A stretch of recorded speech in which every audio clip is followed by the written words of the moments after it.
Les aventures de Sherlock Holmes, d'après Sir Arthur Conan Doyle. Le rituel des Musgraves.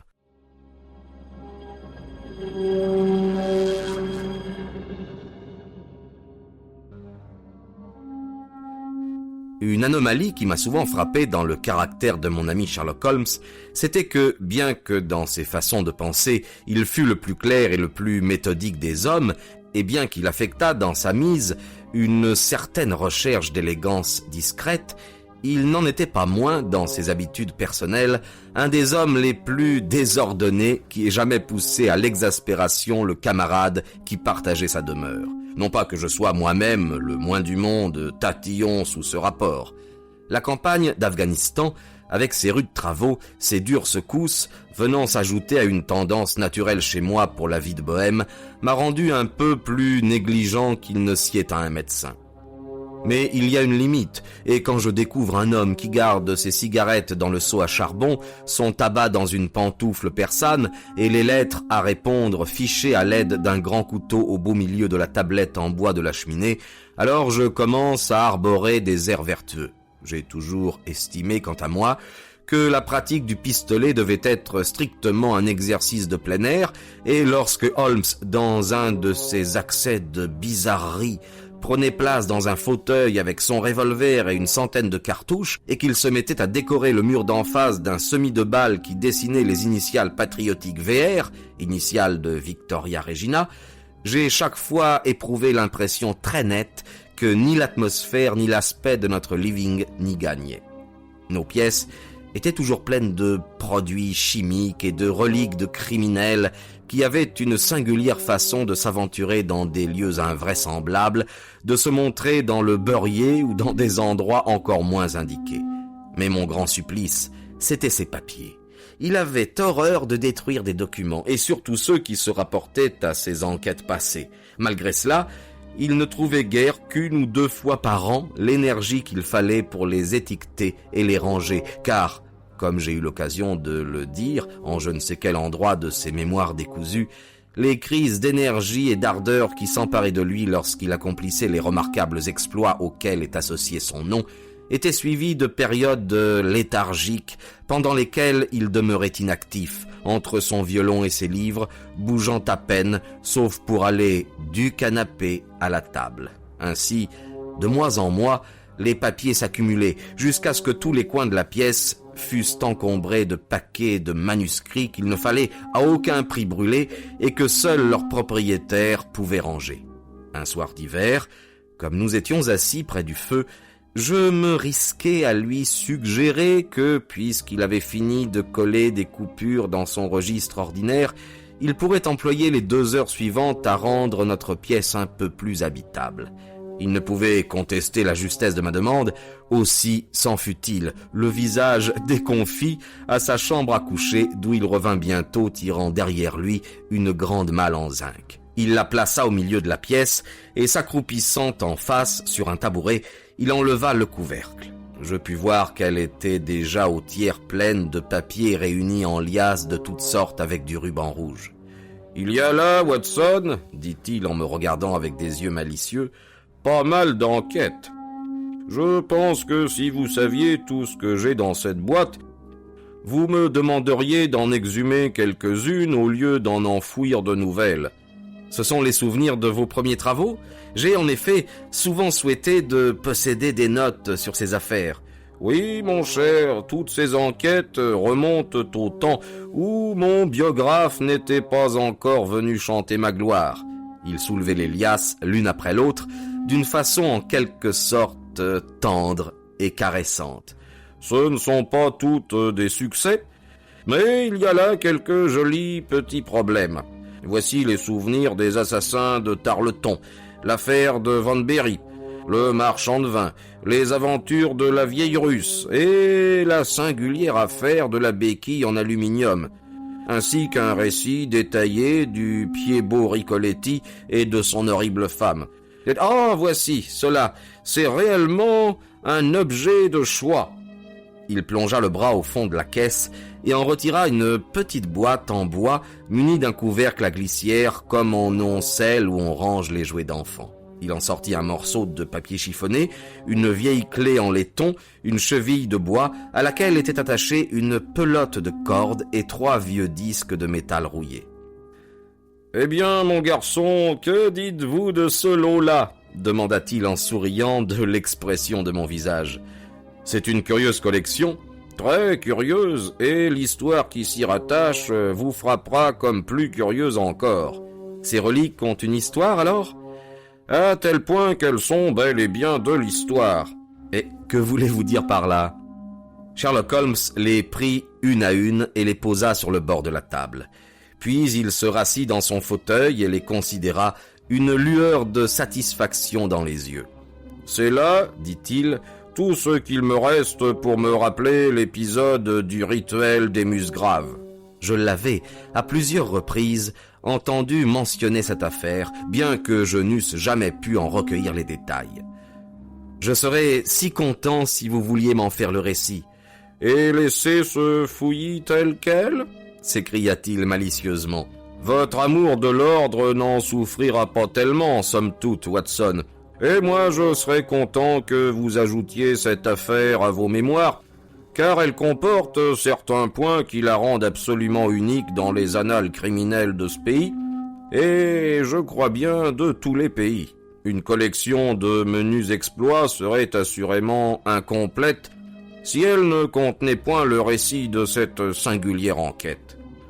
Vous vous rappelez peut-être comment l'affaire du Gloria Scott et ma conversation avec le malheureux dont je vous ai raconté le sort dirigèrent pour la première fois mon attention vers la profession que j'allais exercer ma vie durant.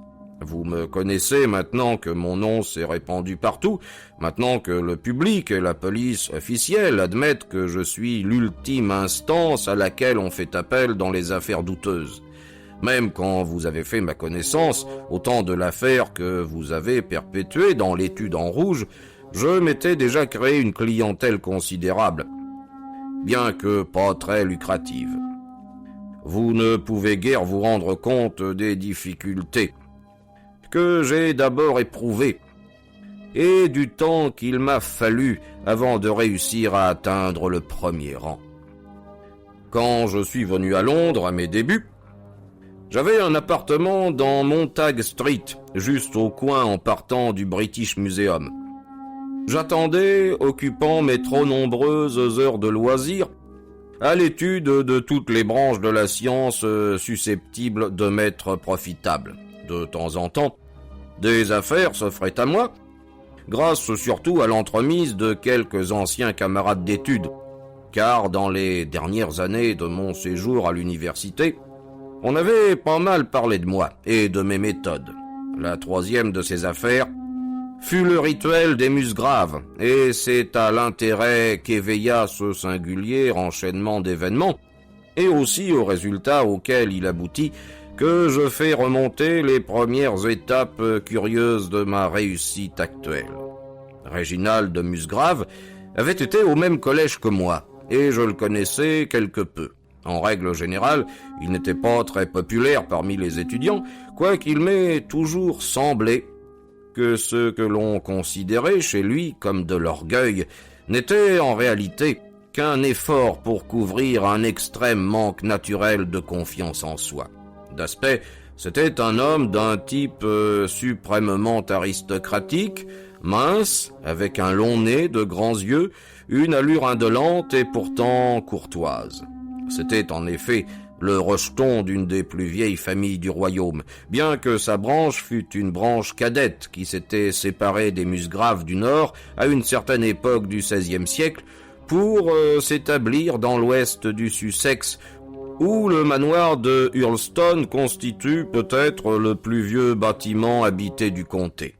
Quelque chose du lieu de sa naissance semblait adhérer à l'homme, et je n'ai jamais regardé son visage pâle et ardent, ou bien considéré son port de tête, sans les associer aux voûtes grises, aux fenêtres à meneaux et à toutes ces vénérables reliques d'un château féodal.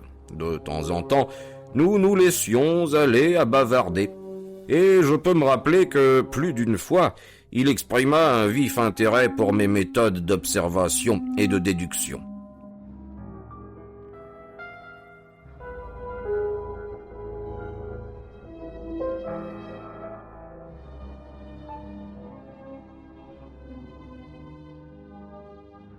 Il y avait 4 ans que je ne l'avais vu, quand un matin, il entra dans mon logis de Montag Street. Il n'avait guère changé. Il était habillé comme un jeune homme à la mode. Ce fut toujours un peu un dandy, et il gardait ces mêmes manières tranquilles et douces qui l'avaient jadis caractérisé. « Qu'êtes-vous donc devenu, Musgrave » lui demandai-je après une cordiale poignée de main. « Sans doute avez-vous appris la mort de mon père, dit-il. Il a été emporté il y a 2 ans environ. Depuis lors, j'ai naturellement dû administrer le domaine de Hurlstone, et comme je suis député de ma circonscription en même temps, ma vie a été assez occupée. Mais j'ai appris, Holmes, que vous employez à des fins pratiques ces dons avec lesquels vous nous étonniez. Oui, dis-je, je me suis mis à vivre de mon intelligence. Je suis enchanté de l'apprendre, car vos conseils aujourd'hui me seraient infiniment précieux. Il s'est passé chez nous, à Hurlstone, d'étranges événements sur lesquels la police a été absolument incapable de jeter une lumière quelconque. C'est vraiment la plus extraordinaire et la plus inexplicable affaire. Vous imaginez, Watson, avec quel empressement je l'écoutais, car c'était l'occasion même que j'avais si ardemment désirée pendant tous ces longs mois d'inaction qui semblaient se trouver à ma portée. Tout au fond de mon cœur, je me croyais capable de réussir là où d'autres échouaient, et j'avais cette fois la possibilité de me mettre à l'épreuve. « Je vous en prie, donnez-moi les détails, m'écriai-je. » Réginald Musgrave s'assit en face de moi et alluma une cigarette que j'avais poussée vers lui. « Il faut que vous sachiez, dit-il, que bien que célibataire, je dois entretenir à Hurlstone tout un personnel domestique, car les bâtiments sont vieux et mal distribués, et il faut s'en occuper pas mal. J'ai aussi des chasses gardées, et pendant la belle saison, j'ai d'ordinaire beaucoup d'invités, de sorte que cela n'irait plus si on manquait de personnel. Il y a donc en tout 8 bonnes, le cuisinier, le sommelier, 2 valets de pied et un garçon. Le jardin et les écuries ont naturellement leur personnel à eux. De ces domestiques, celui qui a été le plus longtemps à notre service était le sommelier Brunton. Quand il a été d'abord engagé par mon père, c'était un maître d'école sans situation, mais homme de caractère et plein d'énergie, il devint vite inappréciable dans la maison. C'était aussi un bel homme, bien planté, au front magnifique, et bien qu'il ait été avec nous pendant 20 ans, il ne peut aujourd'hui en avoir plus de 40. Avec ses avantages personnels, ses dons extraordinaires, car il sait plusieurs langues et joue presque de tous les instruments de musique, c'est étonnant qu'il se soit si longtemps contenté d'une situation pareille, mais je suppose qu'il se trouvait confortablement installé et qu'il n'avait pas l'énergie de changer. Le sommelier de Hurlstone est un souvenir qu'emportent tous ceux qui nous rendent visite. Mais ce parangon a un défaut. C'est un peu un Don Juan, et vous pouvez imaginer que pour un homme comme lui, le rôle n'est pas très difficile à jouer dans ce coin tranquille de campagne.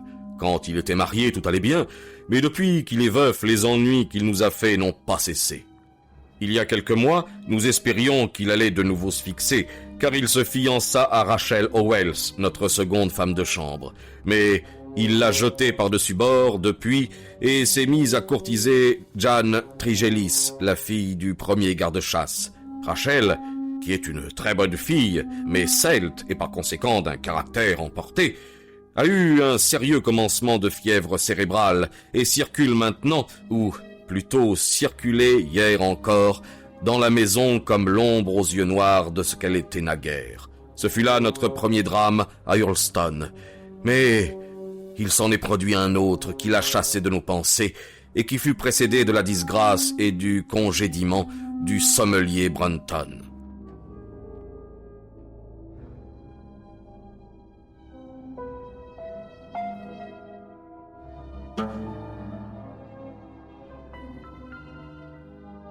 Voici comment cela s'est passé. Je vous ai dit que l'homme était intelligent, et c'est cette intelligence même qui a causé sa perte, car elle semble l'avoir conduit à se montrer d'une insatiable curiosité à l'égard des choses qui ne le concernaient nullement. Je n'imaginais pas où cela le mènerait, jusqu'au moment où un accident très simple m'a ouvert les yeux. Je vous ai dit que la maison est assez mal distribuée. Une nuit de la semaine dernière, celle de jeudi pour être plus précis, je constatai que je ne pouvais dormir, pour avoir après dîner sottement pris une tasse de café noir très fort. Jusqu'à 2 heures du matin, J'ai lutté contre cette insomnie, puis j'ai compris que c'était tout à fait inutile. Je me suis donc levé et j'ai allumé la bougie dans l'intention de continuer la lecture d'un roman. Comme j'avais laissé le livre dans la salle de billard, j'ai passé ma robe de chambre et je suis allé le chercher. Pour parvenir à la salle de billard, je devais descendre un escalier, puis traverser l'amorce du couloir qui menait à la bibliothèque et à la salle d'armes. Imaginez ma surprise, quand, en regardant le couloir devant moi, j'aperçus une lueur qui provenait de la porte ouverte de la bibliothèque. J'avais moi-même éteint la lampe et fermé la porte avant d'aller me coucher. Naturellement, je pensais tout d'abord à des cambrioleurs. Les murs des couloirs à Hurlstone sont abondamment ornés de trophées et d'armes anciennes. Saisissant une hache d'armes et laissant là ma bougie, je me suis avancé doucement sur la pointe des pieds et par la porte ouverte, j'ai regardé à l'intérieur de la bibliothèque. Brunton, le sommelier, était là, assis dans un fauteuil, avec, sur son genou, un petit morceau de papier qui ressemblait à une carte, le front appuyé dans sa main. Il réfléchissait profondément. Je demeurais muet d'étonnement à l'observer d'où j'étais dans l'ombre. Une petite bougie, au bord de la table, répandait une faible lumière, mais elle suffisait pour me montrer qu'il était complètement habillé. Soudain, pendant que je regardais, il se leva de son siège et se dirigeant vers un bureau sur le côté, il l'ouvrit et en tira un des tiroirs. Il y prit un papier et revenant s'asseoir, le posa à plat près de la bougie au bord de la table et se mit à l'étudier avec une minutieuse attention. Mon indignation à la vue de ce tranquille examen de nos papiers de famille m'emporta si fort que je fis un pas en avant. Brunton, en levant les yeux, me vit dans l'encadrement de la porte. D'un bond, il fut debout, son visage devint livide de crainte et il fourra à l'intérieur de son vêtement le papier qui ressemblait à une carte qu'il était en train d'étudier. « Quoi, dis-je, c'est ainsi que vous nous remerciez de la confiance que nous avons mise en vous. Vous quitterez mon service demain. »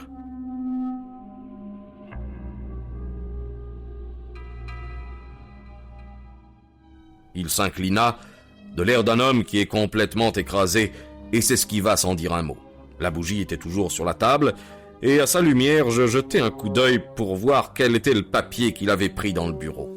À ma grande surprise, je vis que ce n'était pas une chose importante, mais simplement une copie des questions et des réponses de cette vieille règle singulière qu'on appelle le rituel des musgraves. C'est une sorte de cérémonie particulière à notre famille que, depuis des siècles, tous les musgraves, en atteignant leur majorité, ont accompli. Quelque chose qui n'a qu'un intérêt personnel et qui, s'il présente comme nos blasons et nos écus une vague importance aux yeux de l'archéologue, n'a en soi aucune utilité pratique, quelle qu'elle soit. « Nous reviendrons à ce papier tout à l'heure, dis-je. Si vous pensez que c'est vraiment nécessaire, répondit-il en hésitant un peu.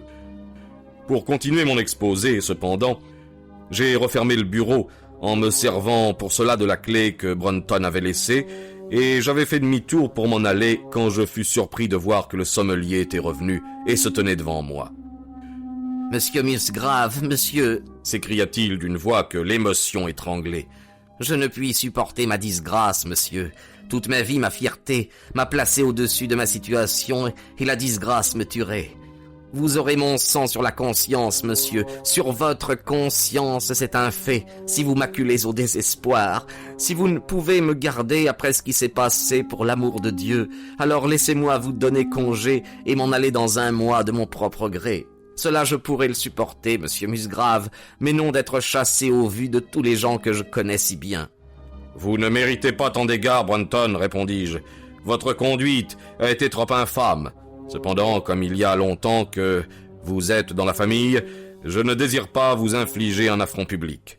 Disparaissez dans une semaine et donnez de votre départ la raison que vous voudrez. »« Rien qu'une semaine, monsieur » s'écria-t-il d'une voix désespérée. « Une quinzaine, dites, au moins une quinzaine. » « Une semaine, et vous pouvez estimer que je vous ai traité avec indulgence. » Il s'en alla sans bruit, la tête tombant sur la poitrine, comme un homme accablé, tandis que j'éteignis la lumière et regagnai ma chambre.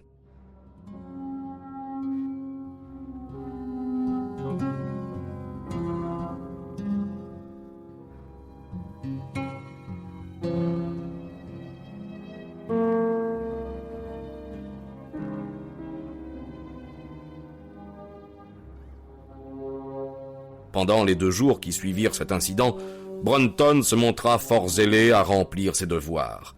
Je ne fis aucune allusion à ce qui s'était passé, et j'attendis avec quelque curiosité de voir comment il couvrirait sa disgrâce.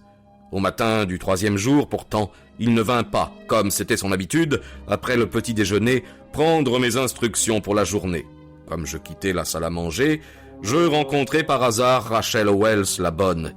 Je vous ai dit qu'elle n'était que tout récemment remise de maladie, et elle avait l'air si lamentablement pâle et blême que je la grondai parce qu'elle travaillait. « Vous devriez être au lit, dis-je, vous reviendrez travailler quand vous serez plus forte. » Elle me regarda avec une expression si étrange que je commençai de la soupçonner d'avoir le cerveau dérangé.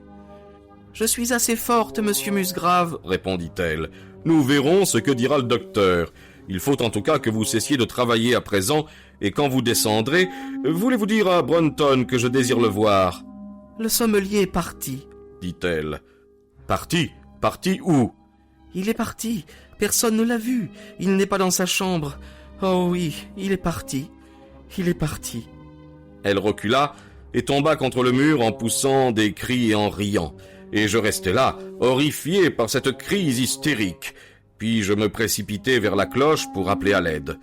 Pendant qu'on emmenait dans sa chambre la fille toujours criant et sanglotant, je m'informai de Brunton. Il n'y avait pas de doute, il avait disparu. Il n'avait pas dormi dans son lit, personne ne l'avait vu depuis qu'il s'était rendu dans sa chambre la veille, et pourtant il était difficile de voir comment il avait pu quitter la maison, puisqu'on avait au matin trouvé les portes et les fenêtres fermées à clé. Ses habits, sa montre et même son argent étaient chez lui, mais le complet noir qu'il portait d'ordinaire n'était pas là. Ses pantoufles aussi avaient disparu, mais il avait laissé ses souliers. Où donc Brunton avait-il pu aller pendant la nuit, et qu'était-il devenu à présent? Naturellement, nous avons fouillé la maison de la cave au grenier, mais il n'y avait aucune trace de l'homme. La maison est, je vous l'ai dit, un labyrinthe, surtout l'aile primitive qui, pratiquement, est maintenant inhabitée. Mais nous avons tout retourné dans chaque chambre, chaque mansarde, sans découvrir la moindre trace du disparu. Il me semblait incroyable qu'il ait pu s'en aller en laissant là tout ce qui lui appartenait, et pourtant, où pouvait-il être? J'ai fait venir la police locale, mais sans succès. Il avait plu la nuit précédente, et nous avons examiné la pelouse et les allées tout autour de la maison, mais en vain. Les choses en étaient là, quand un nouvel incident détourna complètement notre attention de ce premier mystère.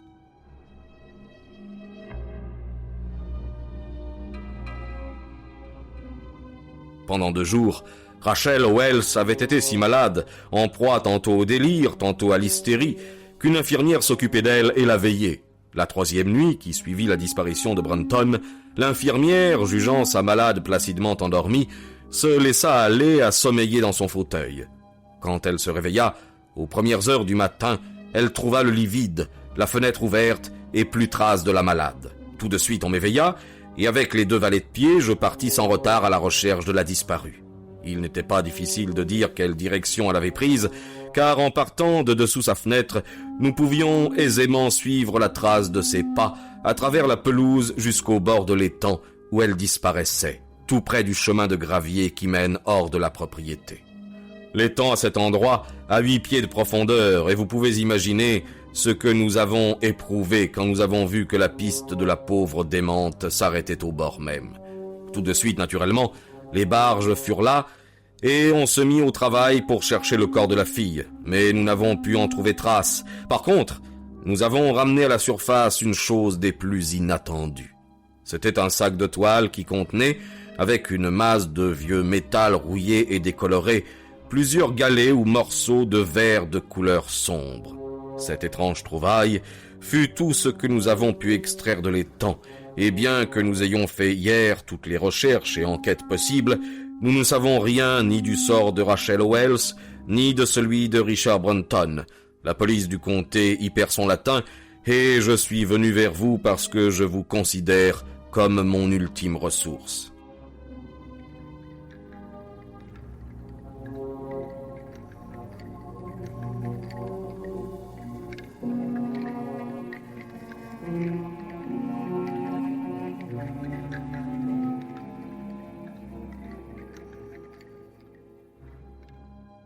Vous pouvez supposer, Watson, avec quelle attention j'ai écouté cette extraordinaire suite d'événements, et comme je m'efforçais de les ajuster ensemble et d'imaginer un fil quelconque auquel on pourrait les rattacher tous. Le sommelier était parti, la fille était partie, la fille avait aimé le sommelier, mais avait eu ensuite des raisons de le haïr. Elle avait de ce sang gallois, fougueux et passionné. Elle avait été terriblement surexcitée aussitôt que l'homme avait disparu. Elle avait jeté dans l'étang un sac qui contenait des choses bizarres, autant de facteurs qu'il fallait prendre en considération, et cependant aucun n'allait au fond de l'affaire. Il s'agissait de savoir quel était le point de départ de cet enchaînement d'événements. Là se trouvait l'extrémité de cette filière embrouillée. « Il faut, Musgrave, dis-je, que je voie le papier qui, aux yeux de votre sommelier, valait assez la peine d'être consulté pour qu'il encourt le risque de perdre sa place. »« C'est une chose assez absurde que notre rituel, » répondit-il. « Mais il a, du moins, pour le sauver et l'excuser, la grâce de l'Antiquité. J'ai là une copie des questions et des réponses, si vous voulez prendre la peine d'y jeter un coup d'œil. » Il me passa ce papier, celui que j'ai là, Watson, et voici l'étrange catéchisme auquel chaque Musgrave devait se soumettre quand il arrivait à l'âge d'homme. Je vous lis questions et réponses telles qu'elles viennent. À qui appartenait-elle? À celui qui est parti. Qui doit l'avoir? Celui qui viendra. Quel était le mois? Le 6e en partant du 1er. Où était le soleil? Au-dessus du chêne. Où était l'ombre? Sous l'orme. Comment y avancer? Au nord par 10 et par 10, à l'est par 5 et par 5, au sud par 2 et par 2, à l'ouest par 1 et par 1, et ainsi dessous. Que donnerons-nous en échange? Tout ce qui est nôtre. Pourquoi devons-nous le donner? À cause de la confiance. L'original n'est pas daté, mais il a l'orthographe du milieu du XVIe siècle, me signala Musgrave. J'ai peur toutefois qu'il ne puisse guère vous aider à résoudre ce mystère. Du moins, dis-je, nous fournit-il un autre mystère, et celui-ci est même plus intéressant que le premier, et il peut se faire que la solution de l'un se trouve être la solution de l'autre. Vous m'excuserez, Musgrave, si je dis que votre sommelier me semble avoir été un homme très fort, et avoir eu l'esprit plus clair et plus pénétrant que 10 générations de ses maîtres. « J'ai peine à vous suivre, » répondit Musgrave. « Ce papier me semble à moi n'avoir aucune importance pratique. Et à moi il me semble immensément pratique, et j'imagine que Brunton en avait la même opinion. Sans doute l'avait-il déjà vu avant cette nuit où vous l'avez surpris. C'est bien possible, nous ne prenions pas la peine de le cacher. Il désirait simplement, en cette dernière occasion, se rafraîchir la mémoire. Il avait, si je comprends bien, une espèce de carte qu'il comparait avec le manuscrit et qu'il a mise dans sa poche quand vous avez paru. C'est bien cela, mais en quoi pouvait l'intéresser cette vieille coutume de famille, et que signifie ce rabâchage? Je ne pense pas que nous éprouverons de grandes difficultés à l'établir, dis-je. Avec votre permission, nous prendrons le premier train pour le Sussex et nous examinerons la question un peu plus à fond sur les lieux.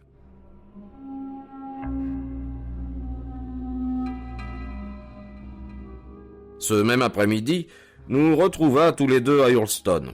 Peut-être avez-vous vu des images ou lu des descriptions de cette fameuse résidence, aussi n'en parlerai-je que pour vous dire que la construction a la forme d'un L, dont la ligne montante serait la partie la plus moderne, et la base la portion originale sur laquelle l'autre s'est greffé. Au-dessous de la porte basse, un lourd linteau.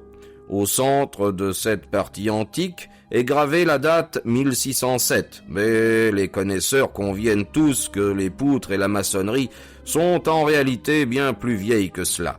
Les murs, d'une épaisseur énorme, et les fenêtres, toutes petites, ont, au siècle dernier, chassé la famille dans l'aile nouvelle, et l'ancienne étant désormais utilisée comme réserve et comme cave, quand toutefois on s'en servait. Un parc splendide avec de beaux vieux arbres entourait la maison, et l'étang dont avait parlé mon client s'étendait tout près de l'avenue à 200 mètres environ du bâtiment. J'étais Déjà bien convaincu, Watson, qu'il ne s'agissait pas de 3 mystères distincts, mais d'un seul, et que si je pouvais déchiffrer sans erreur le rituel, j'aurais en main le fil qui me guiderait vers la vérité, aussi bien en ce qui concernait le sommelier Brunton que pour Howells la bonne. C'est à cela que j'ai appliqué toute mon énergie. Pourquoi ce domestique était-il si anxieux de bien posséder cette ancienne formule?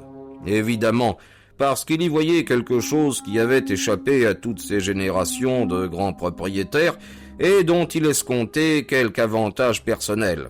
Qu'était-ce donc, et en quoi cela avait-il influencé son destin? Pour moi, il était évident à la lecture du rituel que les mesures devaient se rapporter à un certain endroit auquel le reste du document faisait allusion, et que si nous parvenions à trouver cet endroit, nous serions sur la bonne voie pour apprendre quel était le secret que les vieux Musgrave avaient cru nécessaire de garder de façon si curieuse.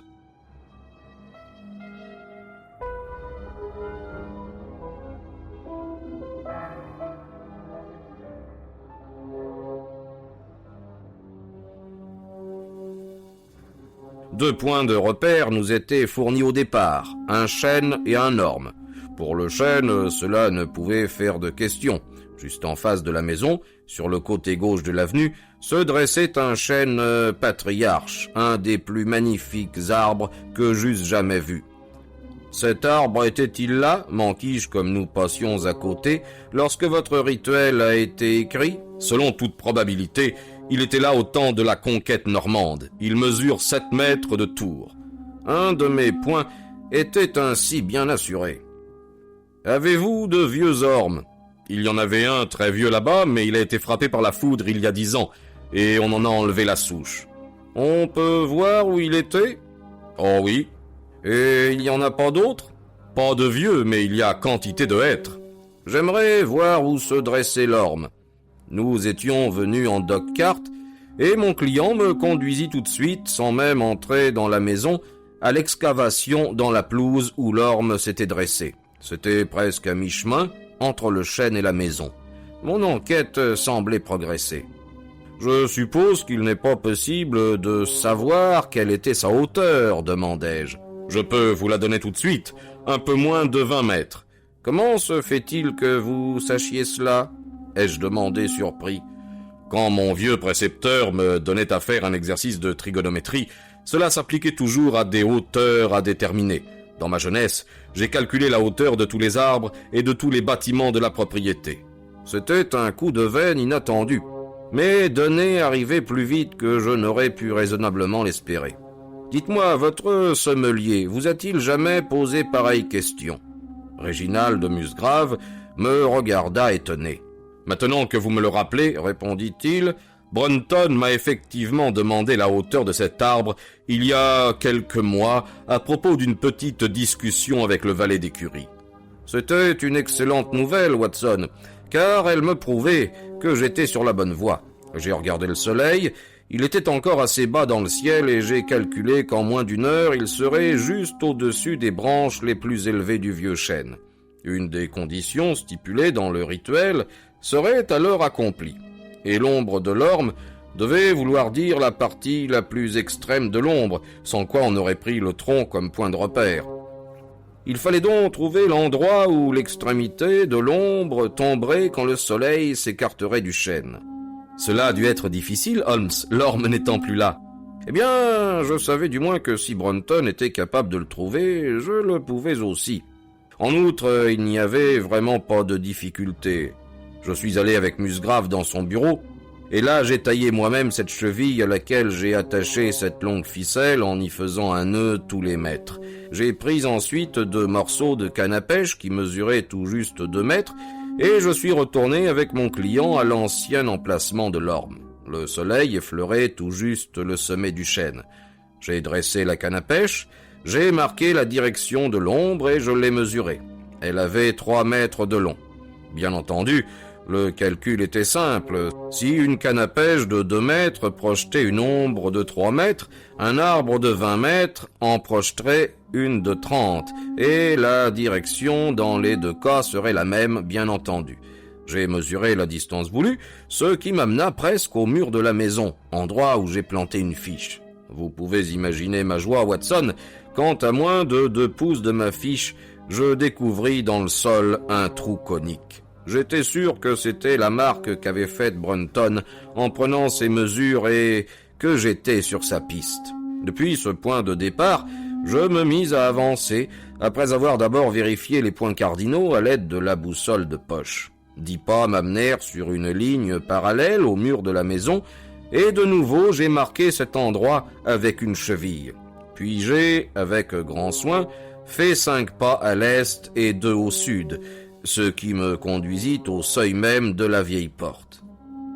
2 autres pas à l'ouest impliquaient alors que je devais marcher vers le corridor d'allée et que là était l'endroit qu'indiquait le rituel.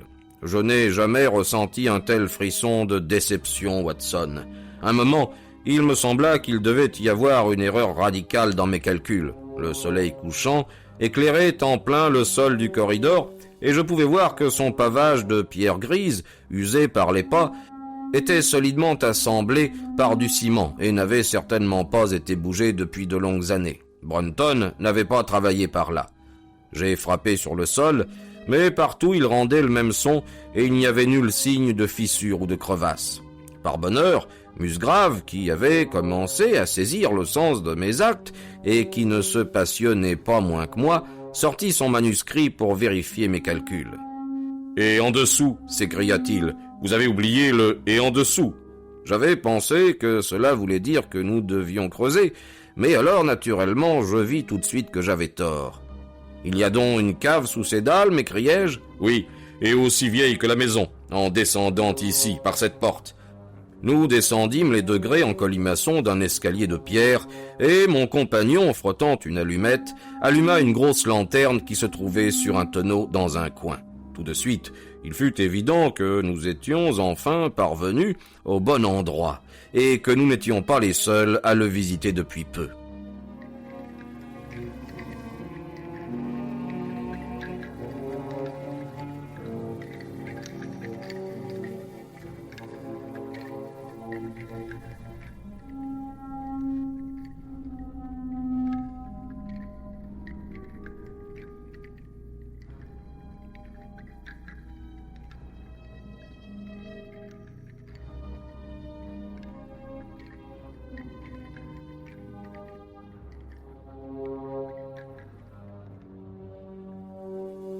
On s'en était servi pour y emmagasiner du bois, mais les bûches de toute évidence jetées auparavant en désordre partout sur le sol avaient été empilées de chaque côté de façon à laisser un espace libre au milieu. Dans cet espace se trouvait une large et lourde dalle, munie au centre d'un anneau de fer rouillé, auquel un épais cache-nez à rayures était attaché. « Pardieu !» s'exclama mon client. « C'est le cache-nez de berger de Brunton. Je le lui ai vu, et je pourrais en jurer. Qu'est-ce que cette canaille est venue faire ici ?» À ma demande, on fit venir 2 agents de la police du comté pour qu'ils fussent présents, et je me suis alors efforcé de soulever la pierre en tirant sur le cache-nez. Je ne pus que la bouger légèrement, et ce ne fut qu'avec l'aide d'un des gants que je réussis enfin à la pousser sur un des côtés. Un grand trou noir s'ouvrit, béant, dans lequel nous regardâmes tous, pendant que Musgrave, à genoux sur le bord, y descendait sa lanterne. Une cavité carrée, profonde de 2 bons mètres environ, et d'un peu plus d'1 mètre de côté, s'ouvrait devant nous. Il s'y trouvait une boîte en bois plate et cerclée de laiton, dont le couvercle à charnière était relevé. Dans la serrure était engagée cette curieuse clé ancienne. L'extérieur était couvert d'une épaisse couche de poussière. L'humidité et les vers avaient rongé le bois de sorte qu'une foule de champignons poussait au-dedans.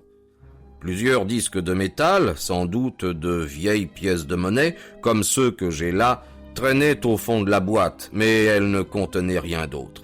À ce moment-là, toutefois, nous n'avons guère pensé à cette vieille boîte, car nos yeux étaient rivés sur une chose qu'on voyait accroupie tout à côté. C'était tassé sur ses cuisses le corps d'un homme, vêtu d'un complet noir, la tête affaissée sur le bord de la boîte, qu'il enserrait de ses 2 bras. Cette position avait fait monter à son visage tout le sang qui ne circulait plus, et nul n'aurait pu reconnaître ses traits, déformés et cramoisis. Toutefois, la taille de l'homme, son costume, ses cheveux, suffirent pour montrer à mon client, quand nous eûmes redressé le corps, que c'était bien le sommelier disparu. Il était mort depuis quelques jours, mais il n'y avait sur sa personne ni blessure, ni meurtrissure, qui révéla comment était survenue cette fin terrible. Quand nous avons eu emporté son corps hors de la cave, nous nous sommes retrouvés en face d'un problème presque aussi formidable que celui par lequel nous avions commencé. J'avoue que jusque-là, Watson, j'avais été quelque peu déçu dans mes recherches. J'avais compté résoudre le mystère une fois que j'aurais trouvé l'endroit auquel le rituel faisait allusion, mais maintenant j'y étais, et je demeurais apparemment aussi éloigné que jamais de connaître ce secret que la famille avait caché avec tant de laborieuse précaution. Il est vrai que j'avais fait la lumière sur le sort de Brunton, mais il me fallait à présent découvrir comment le destin l'avait surpris et quel rôle avait joué en cette affaire la bonne qui avait disparu. Je me suis assis sur un tonnelet dans un coin et j'ai avec soin passé en revue toute l'affaire. Vous connaissez mes méthodes dans ces cas-là, Watson. Je me mets à la place de l'homme, et après avoir estimé son intelligence, j'essaie d'imaginer comment j'aurais moi-même procédé dans les mêmes circonstances. Dans ce cas, la chose était simplifiée par l'intelligence de Brunton, qui était de premier ordre. Point n'était besoin donc de tenir compte de l'équation personnelle, comme l'ont appelé les astronomes. Il savait qu'il y avait quelque chose de précieux caché quelque part. Il avait localisé l'endroit. Il avait constaté que la pierre qui couvrait cet endroit était trop lourde pour qu'un homme la soulevât sans aide. Qu'allait-il faire alors ?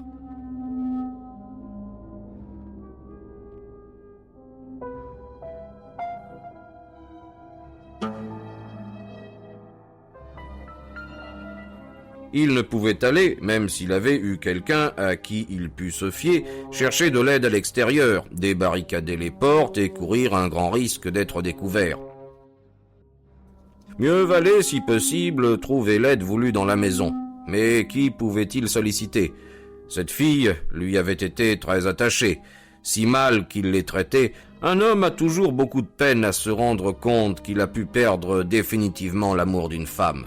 Il tenterait, grâce à quelques attentions, de faire la paix avec la bonne, puis l'engagerait à devenir sa complice. Une nuit, ils iraient ensemble à la cave et leurs forces réunies suffiraient pour soulever la pierre. Jusque-là, je pouvais suivre leur action comme si je les avais effectivement vues.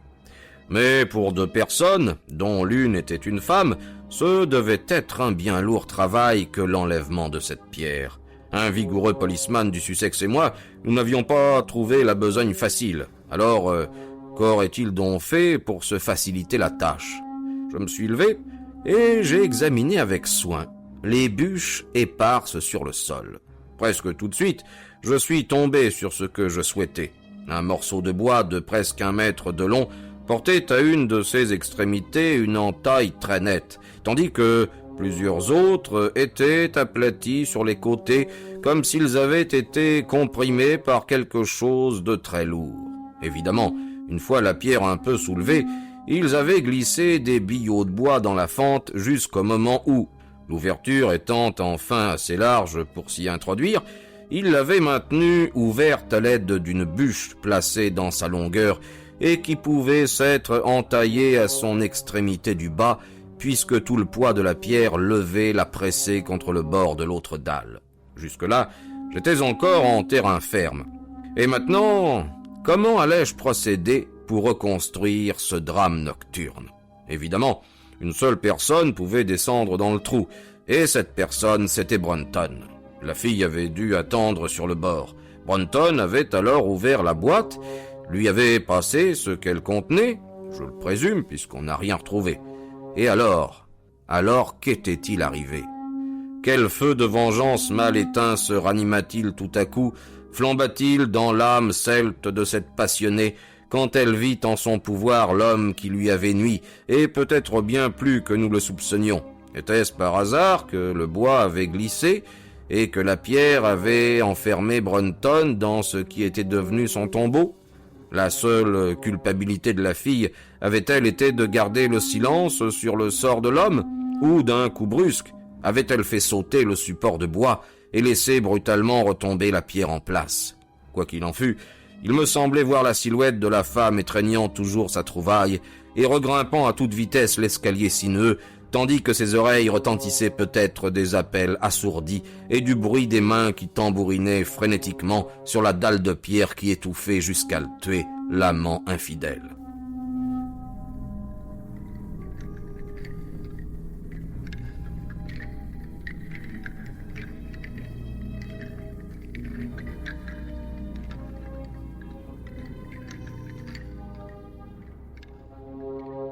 C'était là le secret du visage blafard de cette fille, le secret de ses nerfs ébranlés, de son accès de rire hystérique du lendemain matin. Mais qu'y avait-il eu dans la boîte et qu'en avait-elle fait?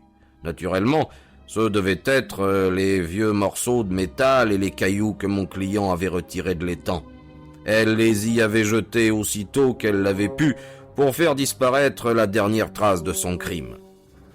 Pendant 20 minutes, j'étais demeuré assis, réfléchissant à toute l'affaire. Musgrave était toujours debout, très pâle, et en balançant sa lanterne, il regardait dans le trou. « Ce sont des pièces de Charles Ier, dit-il en me tendant celles qui étaient restées dans la boîte. Vous voyez que nous avions raison quand nous avons établi la date du rituel. Peut-être trouverons-nous autre chose de Charles Ier ?» m'exclamai-je, comme tout à coup le sens probable des 2 premières questions du rituel s'imposait à ma pensée. « Faites-moi voir le contenu du sac que vous avez retiré du lac. » Nous sommes donc remontés à son bureau, et il a placé les débris devant moi. En les regardant, j'ai pu comprendre qu'il les considérait comme de peu d'importance, car le métal était presque noir et les pierres ternes et sombres. Toutefois, j'en ai frotté une sur ma manche, et au creux sombre de ma main, elle s'est mise à briller comme une étincelle. Le gros morceau de métal avait l'apparence d'un double cercle, mais plié et tordu, il avait été déformé. Vous ne devez pas oublier, dis-je, que le parti royaliste a résisté en Angleterre, même après la mort du roi, et que, quand à la fin ils se sont enfuis, ils ont probablement laissé enterrer derrière eux beaucoup de leurs biens les plus précieux, avec l'intention de venir les rechercher en des jours plus paisibles. Mon ancêtre, Sir Ralph Musgrave, fut un cavalier éminent et le bras droit du roi Charles Ier lors de son exil et de sa vie errante, dit mon ami. Vraiment? Eh bien, je crois que ce fait doit nous fournir le dernier maillon qui manquait à notre chaîne. Je vous félicite d'entrer en possession, bien que de façon tragique, d'une relique qui a en elle-même une grande valeur, mais qui a plus d'importance encore, comme curiosité historique. Qu'est-ce donc? Balbutia Musgrave étonné. Ceci n'est rien de moins que l'ancienne couronne des rois d'Angleterre.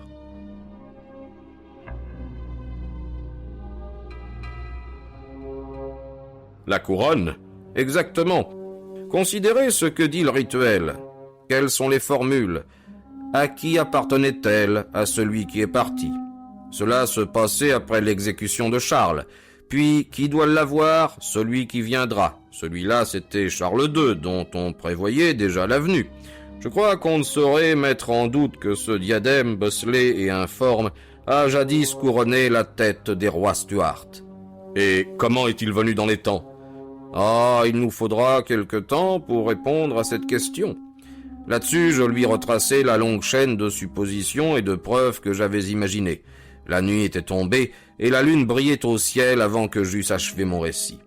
Et comment se fait-il que Charles n'ait point repris sa couronne à son retour? Demanda Musgrave en remettant la relique dans son sac de toile. Là, vous mettez le doigt sur le seul point que, sans doute, nous ne serons jamais capables d'élucider. Il est probable que le Musgrave, détenteur du secret, mourut dans l'intervalle et que, par négligence, il laissa ce rituel à son descendant sans lui en expliquer le sens. À partir de ce moment-là, on se l'est transmis de père en fils jusqu'au jour où il tomba enfin entre les mains d'un homme qui en déchiffra le secret, mais perdit la vie dans l'aventure. Et c'est là, Watson, l'histoire du rituel des Musgraves. Ils ont la couronne là-bas, à Earlston, bien qu'ils aient eu quelques ennuis avec la loi et une forte somme à payer pour obtenir la permission de la garder. Je suis sûr que si vous veniez de ma part, il serait heureux de vous la montrer. Quant à la femme, on n'en a jamais entendu parler. Il est probable qu'elle a quitté l'Angleterre et que, emportant le souvenir de son crime, elle s'en est allée en quelque pays par-delà les mers.